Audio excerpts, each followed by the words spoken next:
Vinoba Bhave university 2024 से 28 वाले student, मैं आपको पहले बता रहा हूँ, वीडियो के पहले ही बता रहा हूँ, बहुत सारे स्टूडेंट एक बहुत बड़ी गलती करते हैं। मैक्सिमम क्या होता है कि जैसे कि क्लास 10th या फिर क्लास 12th में स्टूडेंट जो होते हैं वो हमेशा एक नंबर वाले क्वेश्चन पर ज़्यादा फोकस करते हैं। और जिस कारण से जैसे ही वो हायर एजुकेशन में जाते हैं यानी ग्रेजुएशन में जाते हैं, और अगर आपको मैं यहाँ पर पैटर्न बताऊँगा, दिमाग हिल जाएगा। पैटर्न की अगर बात करें, मैक्सिमम जो पासिंग मार्क्स अगर एक स्टूडेंट किसी पेपर में अगर ला सकता है तो वो एक नंबर के क्वेश्चन से नहीं, लॉन्ग जो क्वेश्चन पूछा जाता है यानी जो लिखित आंसर आपको देना है, डिस्क्रिप्शन वाला जो पेपर होता है, लिख कर जो आप आंसर दोगे 15 नंबर वाले क्वेश्चन और 5 नंबर वाले क्वेश्चन, उससे ही आप पास करोगे। ये बात वीडियो के शुरुआत में मैं इसलिए बता रहा हूँ क्योंकि आपको यही चीज़ फोकस करना है कि लॉन्ग क्वेश्चन ज़्यादा से ज़्यादा तैयारी करना है। शॉर्ट के चक्कर में अगर आप रहिएगा, बहुत सारे स्टूडेंट कमेंट कर रहे थे कि सर 1 मार्क्स वाले क्वेश्चन की तैयारी करवाइए, तो ऐसी गलती बिल्कुल नहीं कीजिएगा। 1 नंबर वाला क्वेश्चन की तैयारी आपको कैसे हो जाएगा पता है? जैसे आप लॉन्ग वाले क्वेश्चन की तैयारी करोगे, उसी में आपका 1 नंबर वाला क्वेश्चन का तैयारी 100% हो जाएगा। तो सबसे पहले हम यहाँ पर आपको दिखाएंगे जो आपका एनईपी के द्वारा यानी न्यू एजुकेशन पॉलिसी के तहत जो सिलेबस जारी किया गया है, उस सिलेबस के अकॉर्डिंग क्या एग्जाम पैटर्न रहेगा, किस तरीके से आपका क्वेश्चन पेपर एग्जाम में रहेगा, कितने नंबर के क्वेश्चन पूछे जाएंगे, वो सारा मैं डिटेल से बताऊंगा। फिर मैं आपको क्वेश्चन पेपर के आधार पर भी मैं आपको बताऊंगा कि किस तरीके से क्वेश्चन, कितने नंबर वाले क्वेश्चन पूछे जाएंगे, और आप अपनी आंखों से देख लीजिएगा। वाकई में यहाँ पर लॉन्ग क्वेश्चन की तैयारी करना बहुत ज़रूरी है, और क्यों मैक्सिमम स्टूडेंट फेल करते हैं ये भी मैं आपको सीक्रेट बताऊंगा, इसीलिए पूरा ध्यान से समझना है। सबसे पहले एनएपी के तहत यानी जो न्यू एजुकेशन पॉलिसी के तहत जो आप लोग FYUGP यानी 4 ईयर यूजी प्रोग्राम जो आप लोग कर रहे हो, ठीक है, FYUGP, इसके तहत जो सिलेबस आपका बनाया गया है, जो पैटर्न बनाया गया है, उसको समझते हैं। तो देखिए यहाँ पर टोटल जो है ना वो आपका 2 खंड में क्वेश्चन पूछा जाएगा। एक आपका ग्रुप ए में, दूसरा आपका ग्रुप बी में, यानी खंड का या फिर खंड खा बोल सकते हैं, या फिर ग्रुप ए या फिर ग्रुप बी। ग्रुप ए की अगर बात करें तो यहाँ पर देखिए आपका एक क्वेश्चन रहने वाला है, उसके बाद यहाँ पर दूसरा क्वेश्चन रहेगा और तीसरा क्वेश्चन रहेगा। तो जो पहला क्वेश्चन रहने वाला है उसमें टोटल 5 क्वेश्चन पूछे जाएंगे जो शॉर्ट आंसर टाइप क्वेश्चन रहेंगे।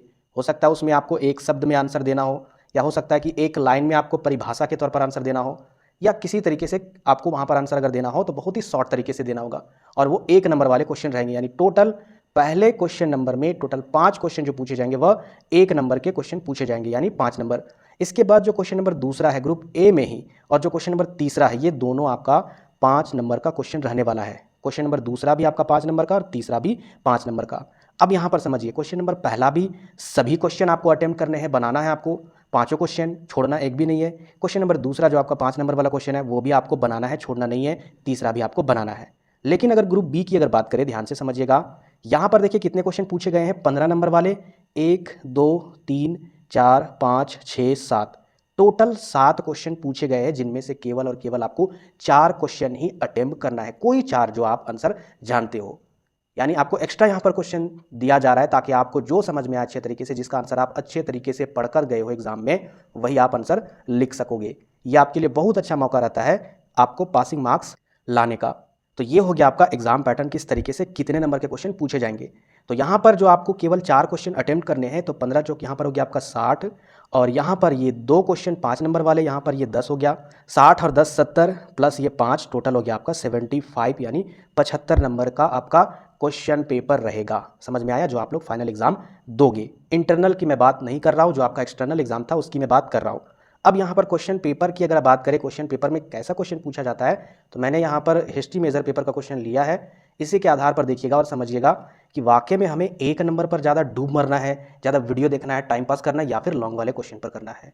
तो देखिए यहाँ पर सबसे पहले सेक्शन ए में जाते हैं, और यहाँ पर देखिए क्या क्वेश्चन लिखा गया है, किन्हीं 5 प्रश्नों के उत्तर दे। अब यहाँ पर देखिए ये आपका पहला क्वेश्चन है, हड़प्पा सभ्यता का स्वरूप क्या था, ये क्वेश्चन पूछा गया। इसके अलावा देखिए बी में वेद कितने प्रकार के हैं। तो यहाँ पर देखिए कुछ कुछ ऐसे भी आंसर है जो आपको एक शब्द में आंसर देना है, कुछ कुछ ऐसे भी यहाँ पर क्वेश्चन है जो एक लाइन में आंसर देना है। तो अलग अलग टाइप से क्वेश्चन पूछे जाएंगे, ठीक है। और हाँ, एक बात याद रखिएगा, MCQ क्वेश्चन यहाँ पर नहीं रहेगा, ऑप्शन नहीं रहेंगे, सिर्फ क्वेश्चन यहाँ पर रहेगा। इसके अलावा देखिए पार्श्वनाथ किस राज्य के राजकुमार थे। इसके अलावा चंद्रगुप्त मौर्य द्वारा पराजित नंद शासक कौन था। इसके अलावा देखिए नेक्स्ट क्वेश्चन, हर्षचरित का लेखक कौन था। तो ये सारे क्वेश्चन कैसे कवर होगा, जैसे आप लॉन्ग क्वेश्चन की तैयारी करोगे, ये सारे यहाँ पर जो क्वेश्चन पूछे गए हैं, मेरे वीडियो को अगर आप पूरे सीरीज को देख लोगे, यकीन मानिए एक भी क्वेश्चन उससे बाहर नहीं है। इसके अलावा अगर हम बात करें नेक्स्ट, आपका यहाँ पर बी लिखा गया है, लेकिन यहाँ पर देखिए ये क्वेश्चन नंबर दूसरा रहेगा, ठीक है। ये कैसा रहेगा, तो ये 5 नंबर के क्वेश्चन रहेंगे, जैसा कि मैंने आपको भी पैटर्न में बताया, ऑफिशियल पैटर्न में 2 क्वेश्चन पूछे जाएंगे। हालांकि यहाँ पर क्या लिखा गया कि निम्नलिखित के संक्षिप्त उत्तर दे, यानी शॉर्ट में उत्तर आपको देना है लिख कर। 1 नंबर वाला क्वेश्चन नहीं, ये 5 नंबर वाला है, तो आपको शॉर्ट में ही आंसर लिखना है। तो आपको शॉर्ट में क्या क्वेश्चन पूछा गया है लिखने के लिए आंसर, महावीर के उपदेश। ये भी क्वेश्चन मैंने आपको कंप्लीट करवा दिया है, आप वीडियो में देख सकते हो। इसके अलावा नेक्स्ट क्वेश्चन क्या आपका, ऋग्वैदिक काल के दौरान धार्मिक स्थिति क्या थी, ये भी क्वेश्चन करवाया गया। इसके अलावा अशोक के प्रशासनिक सुधारों के बारे में लिखिए। इसके अलावा गुप्त काल की आर्थिक अवस्था के बारे में। हालांकि यहाँ पर बहुत सारे क्वेश्चन हैं 5 नंबर वाले, लेकिन आपके एग्जाम में केवल और केवल 2 ही क्वेश्चन रहेगा। समझ में आया? 5 नंबर के केवल 2 ही क्वेश्चन रहेंगे और दोनों को बनाना है। इस तरीके से आपका एक्स्ट्रा नहीं रहेगा। ये 22 से 26 वाले का पैटर्न था, लेकिन मैं आपको बता रहा हूँ आपका पैटर्न क्या रहेगा, केवल और केवल 2 ही क्वेश्चन पूछा जाएगा 5 नंबर का। अब आते हैं लॉन्ग वाले क्वेश्चन में। तो लॉन्ग क्वेश्चन में जो 15 नंबर वाले क्वेश्चन पूछे गए थे, इनमें अगर आप ध्यान दिए होंगे, अभी मैंने आपको बताया क्या था कि टोटल 7 क्वेश्चन पूछे गए थे। 7 में केवल और केवल आपको 4 ही अटेम्प्ट करने हैं। अब देखिए यहाँ पर क्वेश्चन कैसा कैसा पूछा जाता है, ठीक है। तो यहाँ से आपका क्वेश्चन स्टार्ट है, उत्तर वैदिक काल के सामाजिक और आर्थिक जीवन का परीक्षण करें। ये भी इंपॉर्टेंट क्वेश्चन है, ये भी क्वेश्चन मैंने आपको करवा दिया है। और मैं नए सीरीज के तहत न्यू वीडियो भी लाऊंगा और वो वीडियो कल से ही स्टार्ट होंगे, ठीक है। याद रखिएगा, कल डेट याद रखिएगा, कल से वीडियो अपलोड होना स्टार्ट हो जाएगा। बाकी आप पुराने वीडियो से भी जल्द से जल्द तैयारी कर सकते हो। इसके अलावा देखिए यहाँ पर क्वेश्चन क्या आपका, गौतम बुद्ध के जीवन तथा उपदेशों का वर्णन करें। इसके अलावा समुद्रगुप्त की सामरिक उपलब्धियों का वर्णन करें। इसके अलावा हड़प्पा सभ्यता की उत्पत्ति एवं विवरण पर प्रकाश डालें। इसके अलावा नेक्स्ट क्वेश्चन आपका, पल्लवों की सांस्कृतिक विकास की विवेचना करें, ठीक है। इसके अलावा यहाँ पर देखिए, मगध साम्राज्य के उदय एवं विकास के कारणों का वर्णन करें। कनिष्क के जीवन और उपलब्धियों का वर्णन कीजिए। इसके अलावा यहाँ पर देखिए, आंध्र सातवाहन वंश की राजनीतिक तथा सांस्कृतिक उपलब्धियों का परीक्षण करें। इसके अलावा मौर्य वंश के पतन के कारण क्या थे, ये आपको बताना है।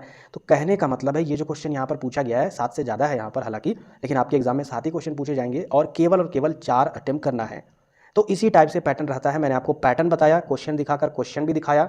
अब कैसे लिखना है ये चीज़ मैं आपको आंसर वाले वीडियो में मैं बताऊंगा। उस वीडियो को देखिएगा, हूबहू वैसे ही लिखना। बहुत सारे स्टूडेंट क्लास 10th और क्लास 12th के जैसा लिखकर इंटरनल एग्जाम में फेल किए हैं, कोलंबस कॉलेज वाले स्टूडेंट, जैसा कि इसके रिगार्डिंग मैंने पहले भी वीडियो अपलोड किया था। तो वैसे लिखने से काम नहीं चलेगा। लिखने का तरीका ग्रेजुएशन में अलग होता है। जो चीज़ मैं आपको आंसर वाले वीडियो में बताऊँगा और उसको देखना जरूरी है, क्योंकि आपके पास समय केवल और केवल 15 से 20 दिन ही बचा हुआ है। इससे ज़्यादा समय आपके पास बिल्कुल भी नहीं है। एक दिन भी गिनकर एक्स्ट्रा नहीं मिलेगा, इसकी मैं पूरी गारंटी दे रहा हूँ। अब आते हैं, बहुत सारे स्टूडेंट जो है ना, वो क्या करते हैं, एक गलती करते हैं जिस कारण से ग्रेजुएशन में फेल कर जाते हैं किसी ना किसी पेपर में। मैक्सिमम क्या करते हैं, सिर्फ और सिर्फ वो वीडियो लेक्चर देखते हैं। आप नोट्स ना ही क्रिएट करते हो, ना ही आप लिखते हो, लिखने का हैबिट नहीं रहता है। आप टाइम को कैसे मैनेजमेंट करना एग्जाम सेंटर में, ये चीज़ आप नहीं जानते हो, जिस कारण से आपको क्या होता है, वहाँ पर जितने क्वेश्चन अटेम्प्ट करना होता है उतना क्वेश्चन अटेम्प्ट नहीं करते हो। ग्रेजुएशन में अगर आप किसी भी क्वेश्चन को छोड़ रहे हो तो अपने पैर पर कुल्हाड़ी मार रहे हो, क्योंकि फेल सीधा कर जाओगे, फेल कर जाओगे। अगर 7 क्वेश्चन 15 नंबर वाले आपके एग्जाम में पूछे जाएंगे और अगर उनमें से 4 ही अटेम्प्ट करना है और आप 3 बनाकर आते हो, सीधा फेल हो जाओगे। कितनों भी अच्छा आप 3 क्वेश्चन का आंसर लिखे रहोगे, एक भी क्वेश्चन छोड़ना नहीं है। तो ये टाइम मैनेजमेंट कैसे होगा, जब तक आप लिखोगे नहीं खुद से, ठीक है। और आंसर लिखने का तरीका क्या होता है, पॉइंट वाइज, ठीक है। 3-4 खंड में आंसर लिखने का ये क्या बोलते हैं, बॉडी पार्ट्स होता है। सबसे पहले आपको इंट्रोडक्शन लिखना पड़ता है, परिचय। उसके बाद दूसरे नंबर पर आपको जो भी क्वेश्चन में पूछा गया है उसको फिर बीच वाले बॉडी पार्ट्स में लिखा जाता है, कई पॉइंट्स में। फिर लास्ट वाला जो बॉडी पार्ट्स होता है वहाँ पर आपको अपना मशवरा, अपना विचार, या फिर उसको बोलते हैं निष्कर्ष, या फिर जो भी आपके माइंड में इस क्वेश्चन से रिलेटेड कुछ भी सलाह हो, आप खुद से लिख सकते हो। वो टीचर चेक करते हैं कि आपके अंदर में क्या समझ आया इस क्वेश्चन को पढ़कर, इस सिलेबस को पढ़कर। वो चीज़ लिखना ज़रूरी है, क्योंकि आप हायर एजुकेशन में अगर आप गए हो तो आपकी नॉलेज थोड़ा सा ज़्यादा होना चाहिए, कॉपी में दिखना चाहिए। तो इस तरीके से अगर आप लिखोगे, वाकई में कभी भी फेल नहीं करोगे, एग्जाम अच्छा जाएगा, मार्क्स भी अच्छा आएगा। मिलते फिर नेक्स्ट वीडियो में।